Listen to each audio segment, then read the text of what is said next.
My name is Zanele Nene.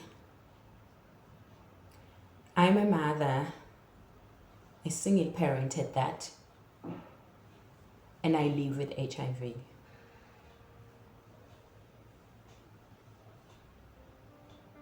I have been living with this virus for the past 14 years.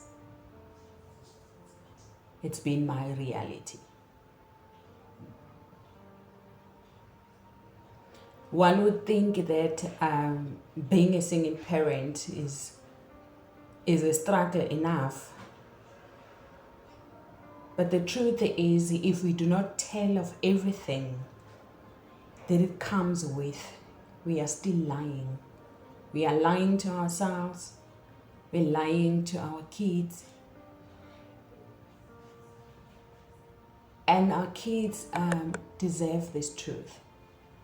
More especially with the increasing number of infections that are happening each and every week. Recently, the stats that has been released ranges from the ages of 15 to 24 that they get infected each and every week, and about 1,200, and that's a lot.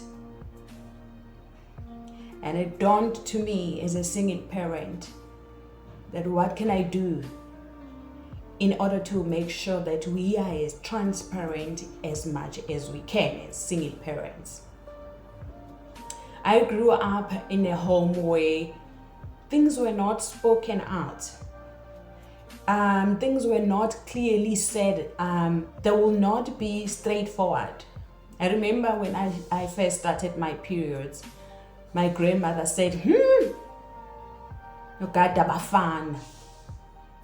But at this day and age, we cannot afford to say that to our kids because Bafana, what does that mean? What does it mean if we do not speak these things out to our teenagers? When I found out that I was living with HIV, I was pregnant with my daughter who is now 14 years old.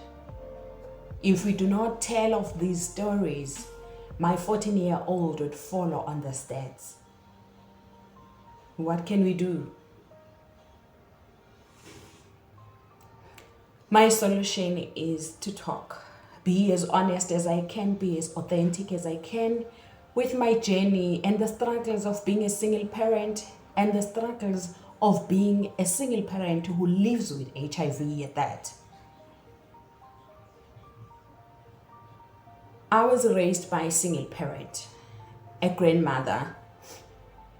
My parents were not involved in my growth. My mom died at a very early age, and my father was not available. My mom was already a single parent. And being raised by a grandparent means she's doing all she can do. You know what I'm saying? And my grandmother managed to take me to university. I finished my university life. I remember I was set to get married. Things happened. I found out that I was pregnant. Upon finding out that I was pregnant, I had to go to the clinic. And as we all know, when you start clinic, you have to go through a load of tests. And one of those tests was the blood test, the HIV test. And when it came back showing that I was HIV positive, I was like, what? How could that happen? A girl who's always made sure that she stays out of boys. A girl who's always made sure that she is the pride of a grandmother. Now that I've met this person I'm supposed to get married to, I find out that I'm living with HIV. My story is very long, and for many years I've lived with this story as a shame to me and as a shame to my grandmother, because I always felt like I didn't do what she asked me to do. I felt like I disappointed my grandmother.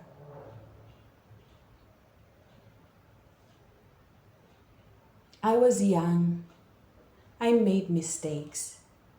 I went into it thinking if I'm transparent about my HIV status, the other person is also telling me the truth. Because I remember going at Mary Stops at the time, and I did my HIV test. Because I'm now getting married, this person that I'm marrying must know my HIV status. And then I brought my script and I put it on the table for the person to see. I remember they just assured me that I'm also HIV negative. And 6 months down the line, I'm sitting in the clinic and the nurse shows me an HIV test that has 2 lines. But 14 years later, I thank God that I managed to live this much. But I remember when I made a pledge, I said to God, if you keep me to raise my child, I'll make sure that I speak an honest truth. Not to just my child, but to each and every child out there that needs to know that the path is not easy. I was a church girl, actually leading the praise and worship at church, born again. But I still got HIV. I was educated and very fresh graduate at that. But I still found HIV.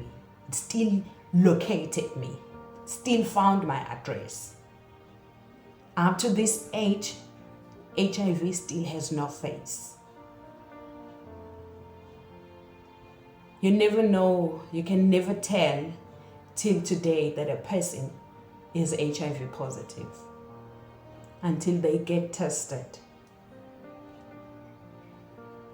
So we're still encouraging our teenagers, our kids, our fellow women to get tested and know your journey, and know your HIV status, to be specific. Raising kids alone and living with this virus is not a joke. I thank you. HIV still has no face. And our girls and our boys, they need to know this truth. Thank you very much for today, guys. Till we talk again.